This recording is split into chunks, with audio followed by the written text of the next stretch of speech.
Hello and welcome to Never a Truer Word, where we look at the words that people choose to use to see if they're telling the truth, the whole truth, and nothing but the truth. And this episode is going to look at the murder of Elizabeth Liz Barraza. It happened 5 years ago. I've been covering this murder for a couple of years on this channel, and I know it's something that intrigues a lot of people. In fact, the video that we're going to look at was suggested by one of the audience here. So it's a case that is very intriguing to many people. It's a classic unsolved murder case. It happened 5 years ago, February 2019, and Liz was gunned down on her own driveway, brutally, like a hit-style execution, early one morning while she was setting up for a garage sale. It's a classic murder mystery, like I said. It's unsolved. There are few clues, despite this happening in full view of technology, a car being involved, which was caught on cameras as well. Very few clues as to what happened, and as far as I know, no suspects. Liz was married to Sergio, and Sergio does a lot of talking. Now, Sergio's had some interest from people because, well, statistics. Sergio is the husband of Liz. It's often the husband that murders the spouse. Yeah, also we've seen videos of the Chris Watts, Scott Petersons of this world. So Sergio has attracted a lot of interest. And we're going to look at Sergio's words in a recent interview with Nancy Grace to see if we can find out what was going on. From was he involved? Is he hiding something? Down to, is he completely innocent, or does he know more than he's saying? And what we're going to do is look at the words that Sergio uses, because that's what we do in this channel, only the words. And Sergio's going to say some interesting things. We're going to hear from him talking to the police on the morning Liz was murdered and saying who he thinks is the most likely suspect for Lizzie's murder. And also, we're going to hear him talk about a polygraph test. Now, what do you take from his answers here? Let me ask you very quickly, and I'm trying to get as much evidence as I can in as quickly as I can. Have you taken a polygraph? Yes. Have you taken one or two polygraphs? I believe it was only one. Yes, it was one. Did you pass the polygraph? When I spoke to Detective Ritchie, he told me I had. What do you get there? Do you pick anything up in what Sergio says? We'll go through that later on in this episode, but let's start at the very beginning.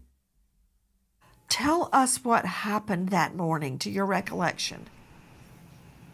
Well, that morning just started off by Liz and I just starting our day normally. She left early that morning to go get coffee, returned back to the home. We started preparing for the garage sale. I helped her with a few big items. I was even a little bit late for work to make sure I could help her with everything I could. And where do you then work? I kissed. I was a contractor at the time, a hardwood flooring contractor. So I would meet my employees at different locations and just pick them up there, and we'd go to work. So I was heading to, when I left her, I just headed to the nearest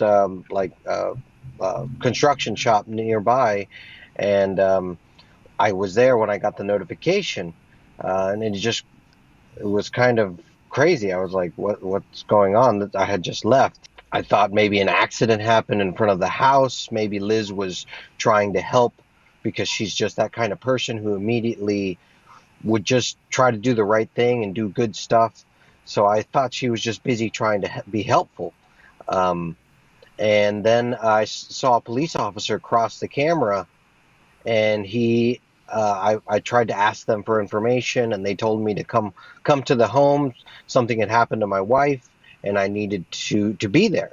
I tried to get information, but I was just told to make it to the home. And when I made it to the home, I could see that there was blood in the driveway, and I was just in complete shock because I was hoping that wasn't Liz's blood.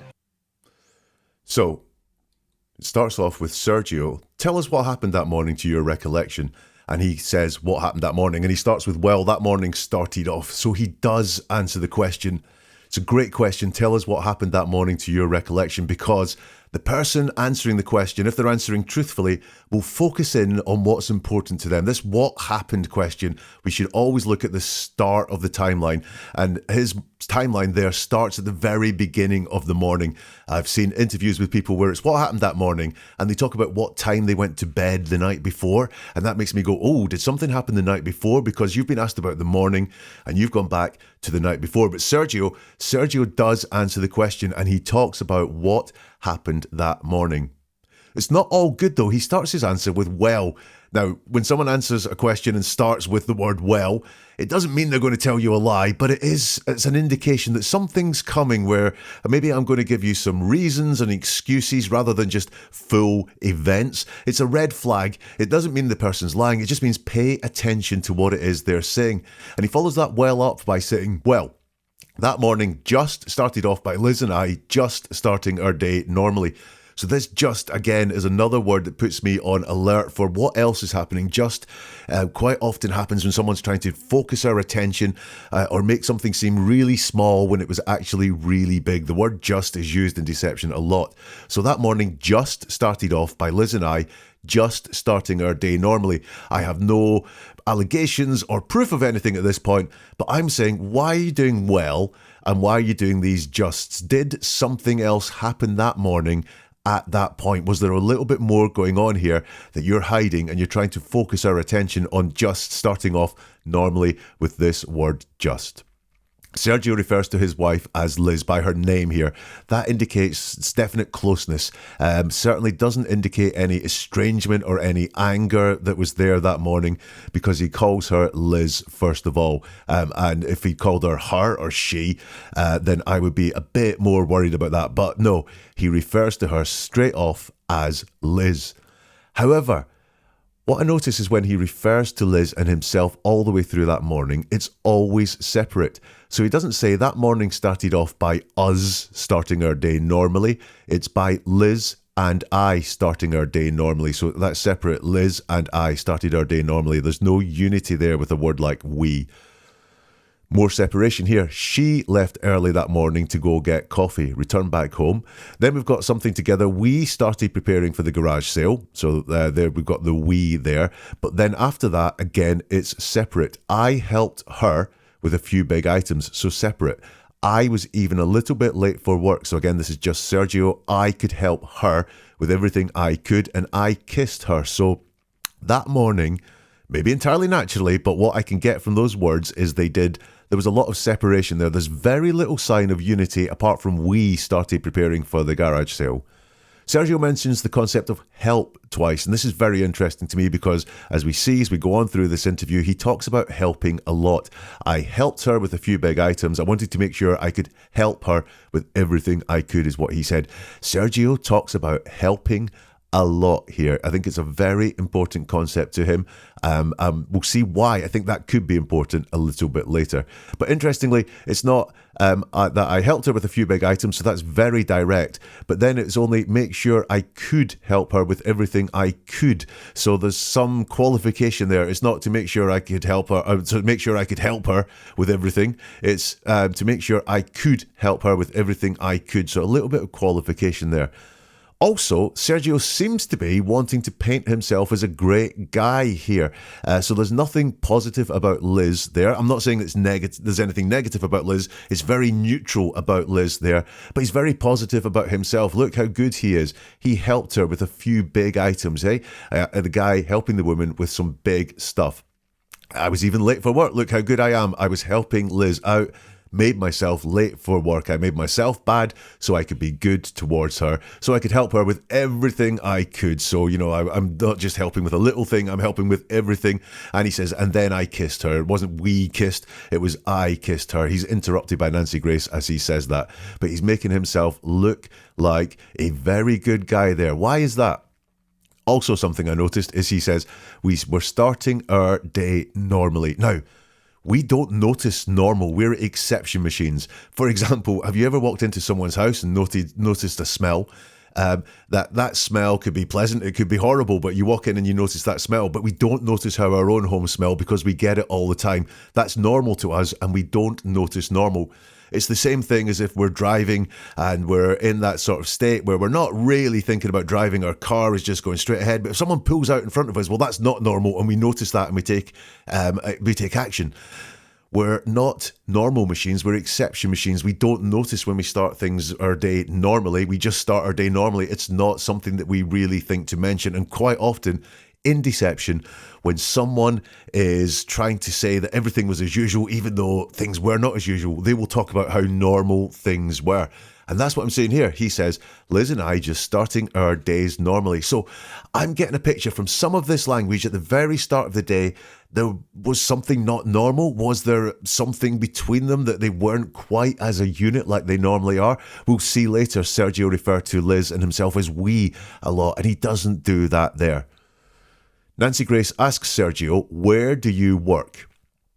And his answer is, I was a contractor at the time, a hardwood flooring contractor. So I would meet my employees at different locations and just pick them up there and we'd go to work. So was heading to, when I left her, just headed to the nearest, construction shop nearby. And I was there when I got the notification, and it was just kind of crazy. I was like, what's going on that I had just left? Interesting answer here. He's asked, where do you work? Where do you work? And he does not say where he worked at the time. He doesn't say it. Why does he not say that? He does mention locations, but that's only where he was meeting his employees. I would meet my employees at different locations. So that's not an answer to the question, where do you work? And then he goes extra. So the very start of the answer does at least refer to work. I was a contractor at the time, a hardwood flooring contractor. I would meet my employees at different locations and pick them up there and we'd go to work. So that does deal with work, but the next bit is all extra. I was heading to the nearest construction shop nearby. Well, that's when I got the notification. So what is going on there with that extra? Why is it important for him to give us that extra? It could be the where do you work was an interruption of the story he was telling about the morning. So he could just be trying to get back on that story. But did you notice here, when he was asked, where do you work? It did not flow. It was not smooth, like when he was saying about helping with the garage sale and the interactions and the actions that he and Liz had that morning. It was was heading to, when I left her, I just headed to the nearest, construction shop nearby. It doesn't flow. It's not smooth. When he's asked, where do you work? He gets very jumpy and very stuttery in his answer. Also, he talks about heading to the nearest construction shop nearby, that repetition of near. Is it important for him to say he was close to Liz when this happened?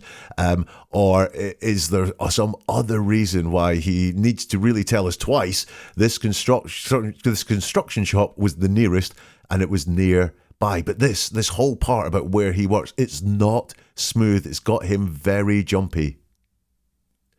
He goes on to talk about what happened there when he got the notification. I notice he refers again to Liz as Liz twice, a reassuring fact for me. He says maybe Liz was trying to help, and then later on he says, I was hoping that wasn't Lizzie's blood. So again, I'm not spotting that distance between them. Although they were doing things apart, I'm not spotting any distance or kind of derogatory feeling towards Liz there. We've got more mention of help. Maybe Liz was trying to help. That's the type of person. She was the type of person who immediately would try and do the right thing. I thought she was busy trying to be helpful. So help comes up again. But notice it's not helping.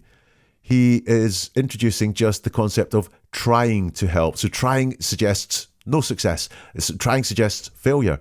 Liz was trying to help. She would just try to do the right thing. She was busy trying to be helpful. So in all of that, it's just trying to help. It's not helping, it's trying to help. And he does talk very positively about who Liz is here. He says maybe Liz was trying to help because she's just that kind of person who immediately would just try to do the right thing and do good stuff. So I thought she was just busy trying to be helpful. Now listen, if he was talking about her badly, if he was talking ill of his ex-wife after she's been murdered, I would have questions. I would be like, why are you putting down a murdered person? And he's not doing that here. He's talking positively about her, but trying to help, and this concept of help that comes up all the time. Now, that trying to help is an explanation that's given by someone that we might label a busybody. A busybody might get in trouble for doing something and say, listen, I was just trying to help. And I wonder, was Liz a bit of a busybody? You know, was she inserting herself, maybe with very positive intentions? I'm not trying to blame a victim here at all, but maybe she was always trying to help, and maybe that wound people up sometimes. That, yeah, I don't know, maybe people are going, hey, goody two shoes, or maybe people are like, gosh, she's always trying to poke her nose in and, you know, trying to get involved in everything.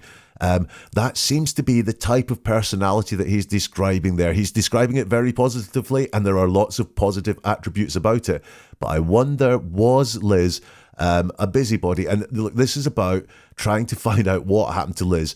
Did she wind some people up the wrong way? Sergio stutters a lot here, and when I saw a police officer across the camera, and I tried to ask them for information. Something had happened to my wife, and I needed to be there. When I made it home, I could see that there was blood. The points he stutters on here are all stressors in the story. So I believe he's telling us a truthful story here, and the stress from the time is coming back, because he stutters on, I saw a police officer across the camera. Well, that must be a really stressful experience at the time, and is probably a horrible memory now.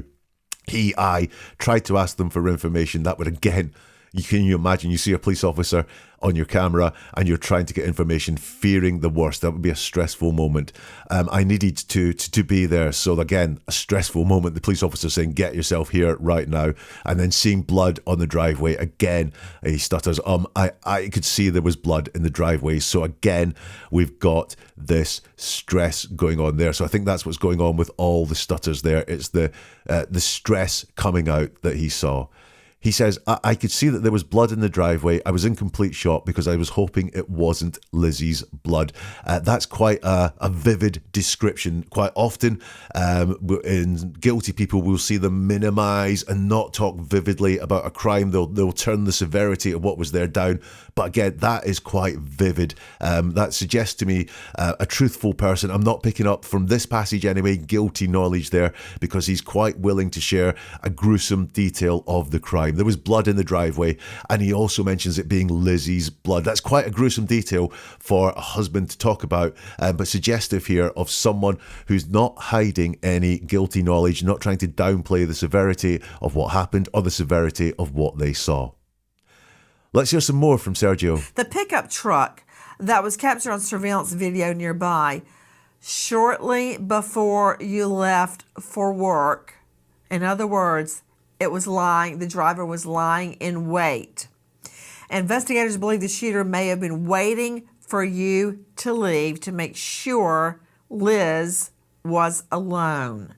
Did you have any sense of a car, a vehicle, a truck in wait?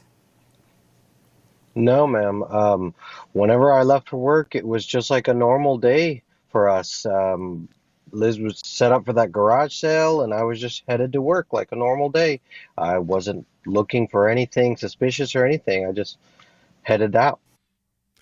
Okay, so this is Nancy asking about a car that was seen on cameras. In fact, it was the car of the person that shot Liz. And Nancy says, did you have any sense of a car, a vehicle, a truck in wait? Sergio's answer is no, ma'am. Whenever I left for work, it was just like a normal day for us. Liz was set up for that garage sale, and I was just headed to work like a normal day. I wasn't looking for anything suspicious or anything. I just headed out. Now, this is a yes-no question. Did you have any sense of a car, a vehicle, a truck in wait?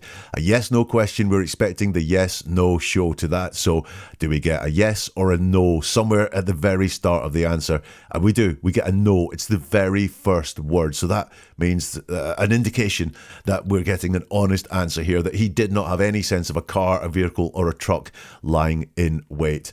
He says, I wasn't looking out for anything suspicious or anything. I just headed out. And that answers the question. Did you have any sense of a car, a vehicle, or a truck in wait? And if the answer had been no, I wasn't looking for anything suspicious or anything, I just headed out. But he goes extra in the middle there and introduces some concepts that he wasn't asked about, telling us that it was just like a normal day. There was a garage sale and he headed for work like a normal day. Why has he added that extra in? What is the point in his head of giving more than he was asked for there, which is talking about it being a normal day?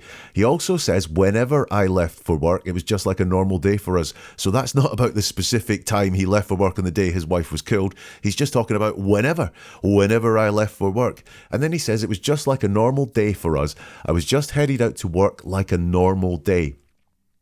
Again, remember, people talking about normality, it's not usual because we don't notice normal. And also, this was not a normal day. Because Liz was holding a garage sale. That doesn't happen every day. He had to help set up the garage sale. That's not a normal day. And he told us as well he was late for work. Again, not a normal day. But he wants to tell us, for some reason, it was just a normal day. Once more, makes me think something else was happening that morning. Now, I'm not saying that something else is he was planning the murder or had commissioned the hit on his wife. What I am saying is that for some reason, he wants us to convince us and get across to us, because he's gone extra with this. It was a normal day, and something about that day wasn't normal, and it wasn't normal. You know, he is kind of deceiving us here, because there was the garage sale. He was late for work. It was not a normal day, so why is he telling us it was a normal day? Here's some more from Sergio. You stated that you're in wood flooring, and you were a contractor going to meet who and where? My employees that I worked with at a construction shop nearby. They were open at 7 in the morning? Yes, it was like a Lowe's, so they open at 6 a.m. or so. And I do not want to be blunt at all, Sergio, but do your employees confirm that meeting? Yes, yeah. The question that Nancy asks there, this is going back to where he was that morning. You stated that you're in wood flooring and you were a contractor going to meet who and where. So the question is, you were going to meet who and where. There's two parts to the question, who and where. Does Sergio answer that question? Yeah, he does. He tells us who, my employees, and he tells us where, the construction shop nearby. So once more, we see him directly answering the question that he's asked. He's not in storytelling mode. He's not really cramming in more or taking us off the highway, taking us on an off ramp to something else that he's not been asked to talk about, but is important for him to get across. He listens to the question and he answers the question directly. The who, my employees, where, the construction shop nearby. But once more, we have this not smooth going on when he talks about what he did when he left. He says, my employees that I worked with at construction shop nearby. He's asked, they were open at 7 in the morning, and he says, yeah, so it was like a Lowe's, so they were open at 6 a.m. or so. So we've got while he thinks about what he's going to say. My employees, a construction shop. It was like a Lowe's. Well, was it a Lowe's or was it not a Lowe's? And they open at 6 a.m. or so. Did they open at 6 a.m. or not? You know, there's a lot of vagueness here. And this is the second time that we've seen this not smooth delivery when he talks about what he did when he left that morning. Now, I've got a theory on this. I do not think that what he's doing is hiding the fact that he actually didn't go to work because he was up to no good at the point that his wife was murdered. I just wonder if there's something that he wants to conceal about his work, or something he wants to conceal about the people who work for him, or the job he was doing. For example, were illegal workers involved, non-documented people. So is that what he was doing? Was he going around picking up people who he should not have been employing? Or he talks very vaguely about this construction shop that was like a Lowe's. Was he buying cheap, poor quality equipment to do the job with, but charging for premium equipment or wood or whatever? I don't know. I don't know the answer. But I think potentially there's something dodgy about the employment or the work that was going on that morning. Again, does this lead to a potential reason why his wife was murdered, that he was involved in something that maybe he shouldn't have been? I don't know, but there's something odd about the way he talks about his work that morning. But look, at the very end, and this is why I think this is something about the job and not about his actions, he's asked outright, do your employees confirm that meeting? And he says, yeah, yes, yeah. Very straightforward, very clear, no qualification in there whatsoever. It's just a very straightforward yes and yeah. Nancy now has another question for Sergio. Sergio, tell me about your relationship with her. To me, it was a storybook relationship. We had the most amazing time together. We met in college and immediately were attracted to one another. We started off as friends and over time just became a couple and just started to do so much together. We did charity work together. We did a whole bunch of nerdy, like, Comic-Con stuff together. We did all the parks in Florida and traveled together. It was just the most amazing time, and some of the best moments of my life have been with her. And when this happened, it completely shattered that life I had with her. It was just out of the blue. This happened one night. You're watching Netflix and movies with your spouse. The next day, you're at a hospital. It's just something out of an alternate universe that I feel like I was thrown into. Great wide open question from Nancy Grace there. Tell me about your relationship with her. So what he chooses to say, the words he chooses to use will reveal a lot about how he sees the relationship. And he's asked, tell me about your relationship with her. And he goes chronologically through the relationship, which is quite interesting. He tells it like a timeline. He doesn't talk about the core of the relationship, maybe just like who they were and how they related. He tells it like a timeline, but he does answer the question. Once again, very directly, he answers the question. Well, sort of, because he talks about that timeline. The Storybook relationship is the overarching theme, I think, there. We had the most amazing time together. It tells how they met and then tells how the relationship evolved over time, and says some of the best moments in my life have been with her. So a very nice description of the relationship. And then he goes extra. And then he talks about what happened around the time of death and how that is affecting him. He's asked, Sergio, tell me about the relationship with her. And while he gives a very nice, very convincing answer about how they related, he starts with, to me. To me was a storybook relationship. Not it was a storybook relationship or we had a storybook relationship. He talks about to me. That suggests to me that there are other ways of describing it, or other people may describe it in different ways. And this is just Sergio's version of what the relationship was like. But for him to say to me, then I think potentially there are other stories to be told about that relationship. Now, look, this is in pronoun terms all about them as a couple. So like that when he was describing the morning and I said it's all she and I, they're all separate. Here he does talk about them together all the time using joint pronouns. We had the most amazing time together. We met in college. We were attracted to one another. We started off as friends. We became a couple and started to do so much together. So all joint pronouns. We did charity work together. So in that sentence, two joinings there, we and together. We did a whole bunch of nerdy stuff together.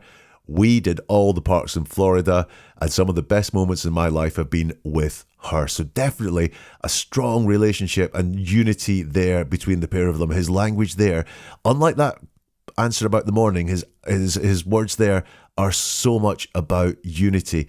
And then the split happens, and it does happen after he talks about her death. So when this happened, then it's the life I had with her. So they're still there, they're still together, but he split them up. I had with her. It's not the life we had together, it's the life I had with her.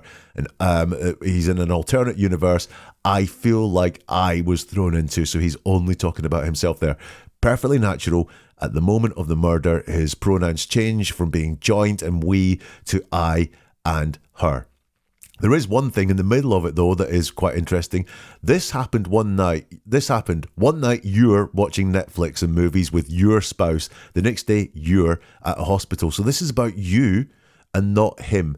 You're watching Netflix with your spouse and you're at hospital. So he's not talking about him there. There's many reasons he could do that. Maybe he's getting you to get inside your head and think about you're watching Netflix with your spouse. You do not know what's happening there. He could be just distancing because that's a very, very painful thing for him. So he's not going to talk about himself personally here. He's not going to open himself up intimately like that.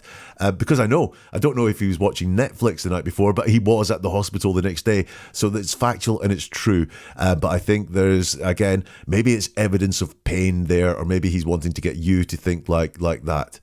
I looked at how the relationship evolved as well, because he gives a timeline here, and it's chronological order. I can see how the relationship evolved. So at the very beginning, they had the most amazing time together. We met in college, so this is about relationship. This is about them, getting together and meeting each other and interacting together. We were attracted to one another.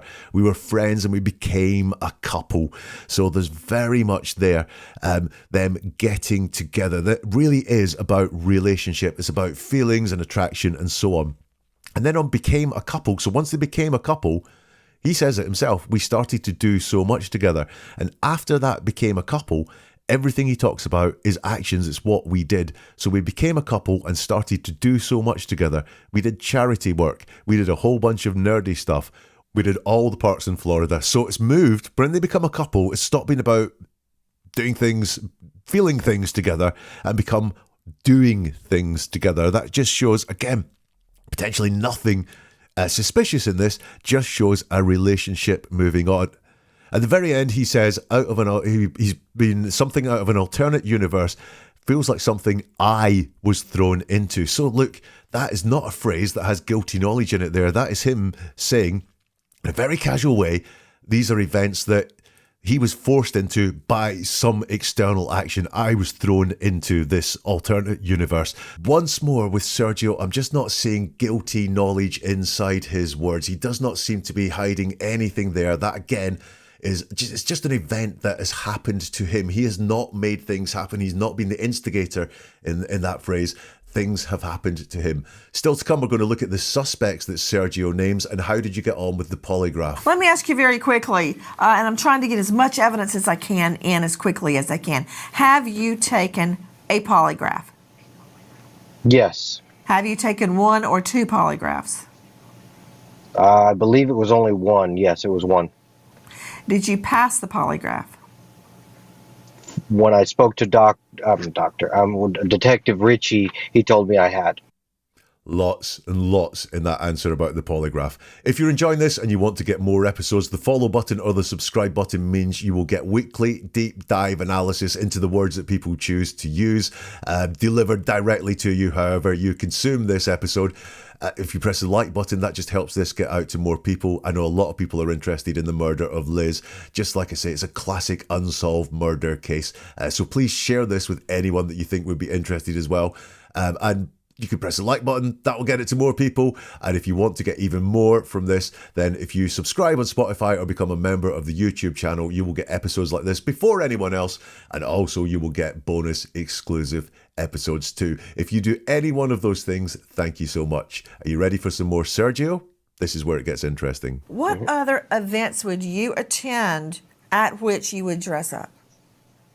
We would go to children's hospitals to visit kids there, to cheer them up. We would go to community events, all in Houston area. We would also, like you said, go to like the Renaissance Festival for fun. Just all around, just to have a good time throughout the community and helping kids out. That's what we enjoyed and loved to do together. Did you ever dress up with other people? Did you have a group surrounding you? Yes, we were a part of a charity group that they have a community across the world, honestly, that does community events like this for Star Wars and the communities that they're in. And we all kind of communicate and travel around, meet each other and help each other out. This is Sergio talking about him and Lizzie's hobby, I guess, which was dressing up and going out in the world in costume. He's asked, what other events would you attend at which you would dress up? Now, once again, I see this real unity between them in Sergio's language because he talks about we. We would go to children's hospitals. We would go to community events. We would also go to like Renaissance Festival. That's what we enjoyed and we loved to do together. We've got that word love there as well. So that just says to me that there was a lot of unity between them. There's no distance between them. Maybe distance that morning in the way he answered that question, but right here, and when he talks about the relationship in general, just no distance whatsoever. He doesn't talk about it from his point of view. He talks about it from the joint point of view. He uses that word we there. Once again, we've got this concept of helping. He says just to have a good time throughout the community and helping kids out. Helping is really, really an important concept to Sergio for some reason. He loves to talk about helping. He's asked, did you ever dress up with other people? Do you have a group surrounding you? He says, yes. We were part of a charity group that they have a community across the world, honestly, that does community events like this for Star Wars and the communities that they're in. And we all kind of communicate and travel around, meet each other and help each other out. Very much like when he was talking about going to pick up his employees, this is not a smooth answer. He's quite smooth elsewhere. When he's talking about their relationship, when he's talking about the work that they do for charity, it was very smooth. But this is really not smooth. Look, we have a community across the world, all kinds of communicate. It's not smooth. I think we'll find out why that's not smooth in a minute, by the way. Notice the size that he talks about here. He's only asked about, do you dress up with other people? And he could have said, yeah, we're part of a charity group that does good work in the community. But he wants to talk about the size of these groups here, or the size of the groups, because he talks about it being across the world.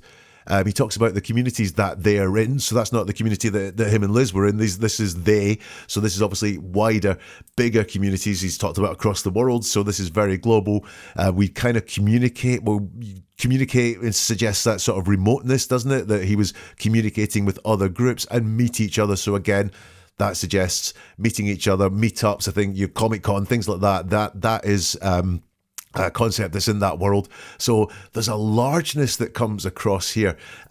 Is that important to Sergio, the size or the distance or the fact that not everyone was well known because they were all across the world? Don't know, but it's very interesting that he mentions that. And also, here we have help again. We would travel around, meet each other and help each other out. Very, very interesting. Now, Nancy's going to show Sergio some footage taken by the police in the back of a police cruiser on the morning that Liz was murdered. Sergio has come home and he is talking to the police. Have a listen to what he says, because this is where he's going to mention who he thinks would be a suspect in the murder of his wife. And Nancy is then going to ask him some questions about what he said. And I just saw on the camera, this vehicle pulls up and turns around, I guess right there, and then I don't hear anything for a second, and then I just hear the 4 shots and her scream, and that's it. I can show you the video. No, I've never seen the vehicle ever. The only thing I can think of is, I don't even want to consider it that, because we're a part of a charity group, and we're going through these little election things, and there's a couple people that just don't get along with us, but not enough to come over and shoot my wife. Sergio, what are you talking about?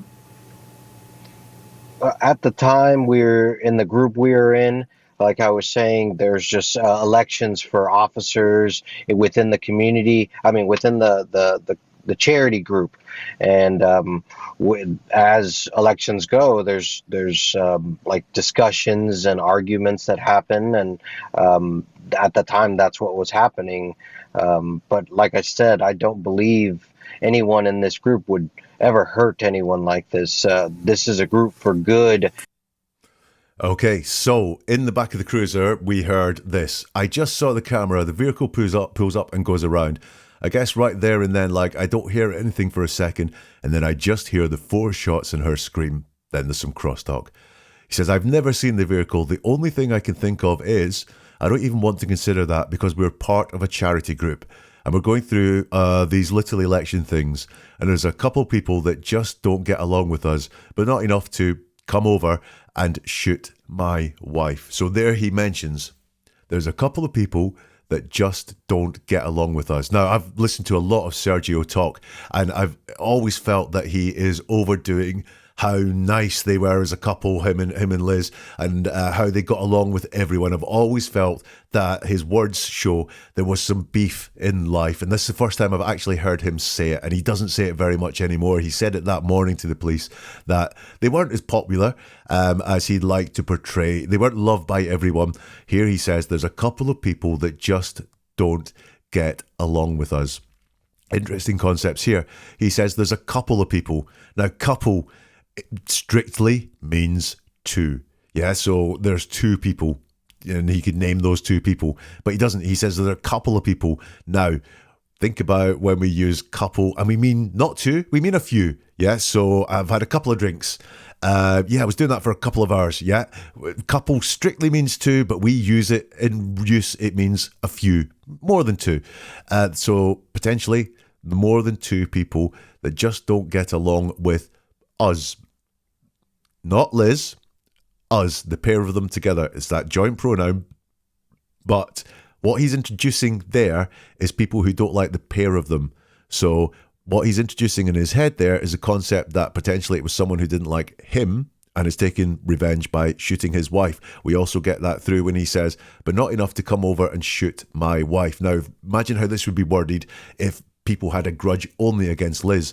He would have said, there's a couple of people that just don't get along with her, but not enough to come over and shoot her. Yeah?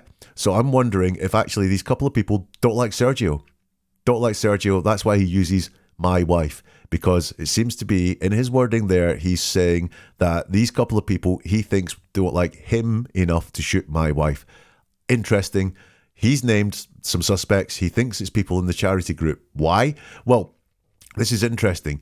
He says, we're going through these little election things, and there's a couple of people that just don't get along with us. Now, at first listen, you might think he's saying there that the election is causing the grief, that there's something going on with the election that has caused people to not get along with us. But he doesn't say that. He states two different things. There's the elections going on and people don't get along with them. Yeah? It's not people are not getting along with us because of these election things. It's there's an election going on and people don't get along with us. So we can't assume, because he hasn't said it, that the disagreement was about the election. The disagreement seems to be about something else that's not the election. Nancy asks Sergio, what are you talking about?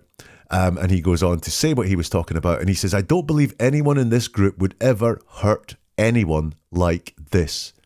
That is not the same thing as I don't believe anyone in this group would ever kill my wife or kill Liz.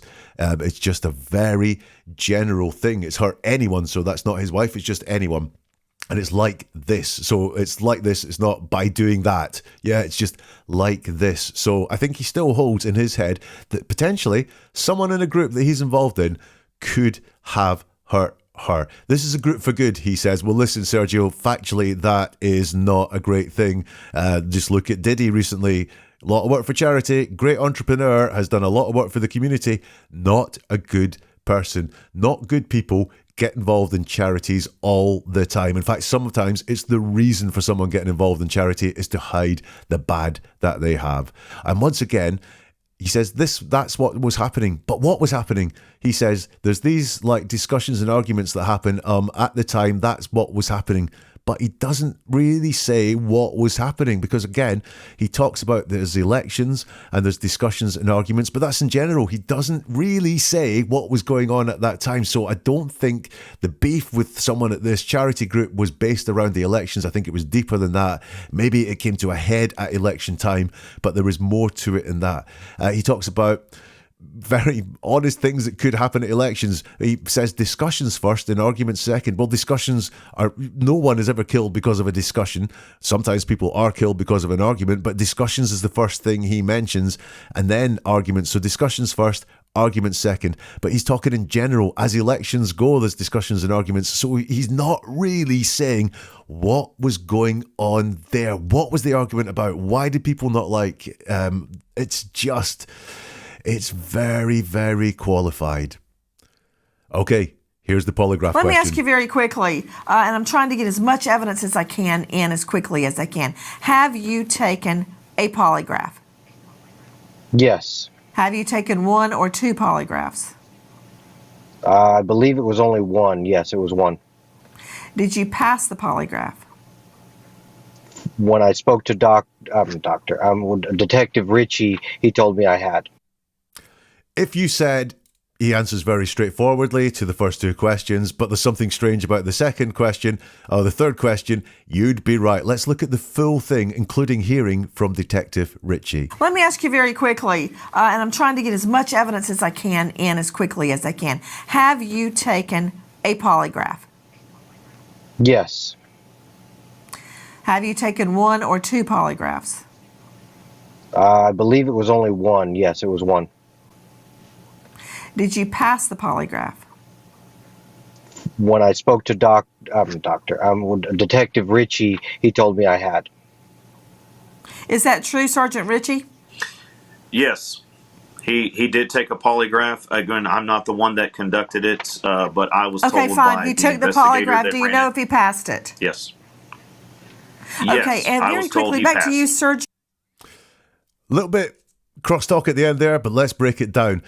Have you taken a polygraph? Yes. It's a yes-no show. So we're expecting a yes or a no, and he gives us a straight yes. He has taken a polygraph. I believe he's taken a polygraph. Even if I didn't have the detective to back that up, I would say he's taken a polygraph. Have you taken 1 or 2 polygraphs? Now, he's a bit weird there in saying, not remembering how many polygraphs that he gave. It was 5 years ago. Maybe the fact that she asked 1 or 2 threw him off, but he does say 1. So the question is, have you taken 1 or 2? And he directly does give the answer there, 1. Yes, it was 1. And did you pass the polygraph? And he doesn't say yes there. You know, it's a yes or no question. Did you pass the polygraph? Yes, I did. No, I didn't. He gives a qualified answer. When I spoke to the doctor, Detective Ritchie, he told me I had. And then it goes to Detective Ritchie. And Detective Ritchie's answers are very interesting. He's asked, is that true, Sergeant Ritchie? And he says, yes, he did take a polygraph. Again, I'm not the one that conducted it. Now, interestingly, is that true, Sergeant Ritchie, comes after the answer of I passed the polygraph. So actually, the is that true doesn't refer to did he take a polygraph, it refers to did he pass a polygraph. But so what Sergeant Ritchie wants to confirm is yes, he did take a polygraph. Okay, fine, he took a polygraph. Do you know if he passed it? And he says yes. Yes, I was told he passed. Now, that's very interesting. Do you know if he passed it? He says yes, but what is the yes to? Is it yes, he passed it, or is it yes, I know if he passed it? Conceptually very interesting. And then look at the distance that every one of them, Sergio included, puts between themselves and the result of the polygraph. When Sergio is asked, did you pass the polygraph? He doesn't say, yes, I passed. He said, I spoke to someone who told me I had. So he doesn't say I passed. He's just been told I had. So it's second-hand information. It's come from someone else. So Sergio is not saying, I passed the polygraph test. He's qualifying it and saying, someone told me I'd passed it. Sergeant Ritchie wants to put some distance in there as well. He did take a polygraph, but I'm not the one that conducted it. So he's putting some distance between himself and the polygraph test as well. Really, really recurring theme here. 2 questions about it, and we have lots of distance there. And then under the crosstalk, if you take it all out, Nancy says, okay, fine, he took the polygraph. Do you know if he passed it? And Sergeant Ritchie says, yes, I was told he passed. So again, we have that distance in this polygraph result. No one is willing to say straight away, I passed the polygraph test. Now, these things could all be true. You know, Sergio could be told that he had passed. The detective could well have been told that he passed and is not wanting to affirm something that he has no direct knowledge of. But there is so much distance there. Reliably, 3 times the results of the polygraph are only known secondhand. No one is taking any ownership. So that's a look at that interview with Sergio. So where are you at? Listen, it's a really complex one. I've got many, many positives about Sergio. The way he talks about Liz, the way there's all that jointness and unity. Listen, just as a person, he answers every question he was asked very directly. He's not hiding anything. He's not trying to go and get across the stories that are important to him. He's staying directly on the questions. Yes, no questions. He's answering yes or no, bar that polygraph one. He doesn't talk ill of Liz. In fact, I think he's hiding things about Liz that were not perfect. Look, none of us are perfect, so this is not victim shaming, but I think he is hiding some things about Liz that are not perfect. And I think potentially some of those things may be a reason, a clue as to why she was murdered. This person that she may have upset, or perhaps hiding something in his life that he's not perfect, and that might be a reason that the murder is there. But look, he shows no signs of guilty knowledge. In casual moments, I was thrown into this, and he talks about the people that didn't like. I don't get the sense that he was really trying to chuck out a false suspect there whatsoever. I think we were just getting this minimizing of the bad things that happened in life. But look, those are the positives. I have questions. Was something up in the relationship? Because when he talked about the relationship in the past, then it was very joint. It was, we did things together. We were attracted to each other. But that morning, then I got the impression that there was a bit of separation there. Could just be he didn't like the fact she was having the garage sale. It could be something very simple like a normal spat, but there's a definite change in language when he describes the events of that morning and when he describes the events of their lifetime together. And is he hiding a threat or someone with a dislike for one of them? I wonder that. He did talk about these people that didn't like us. I think there was much more to that than the fact there was some elections and discussions going on. I think he might be hiding that. More questions I have for Sergio. Why the struggle with where he went that morning? Potentially it's not related to the murder directly. Potentially the job. There was something about the job that he does not want to talk about. Potentially, though, that's one of the reasons why people get into dodgy situations and why the focus that morning on things being normal. Why does he want to tell us things were normal when we know they weren't? There was a garage sale going on. He was late for work. Why does he want to do that? But ultimately, I don't think he's got guilty knowledge of the crime. I do think he knows more than he's saying. What are your thoughts? Do let me know in the comments if you can, or get in touch on social media. All the links are in the notes for the show. Also, if you want to get more Sergio comment, I'll put a list to the playlist where I've got all the episodes where I look at the murder of Liz Barraza. As I say, it's all about Sergio talking because Sergio talks quite a lot for someone whose wife was murdered. The subscribe button means you get more episodes like this as soon as they are released. And if you become a member on YouTube or you become a subscriber on Spotify, you get bonus exclusive content. And also you get episodes like this before anyone else. But at a minimum, hit that like button or share with people who are interested in the story of Liz Barraza or unsolved murders, unsolved crimes as well. I think a lot of people would like to look at this story and also learn how to look at someone's words and the words that they choose to use to see what's going on. Neveratruerword.com is the website. If you go there, you'll get more podcasts. You will get more videos. There's also a couple of books if you want to really delve into the words of people all around you. You can sign up for the newsletter. And as I said, you can also get in touch on all the socials. And we'll see you soon for something new from Never a Truer Word.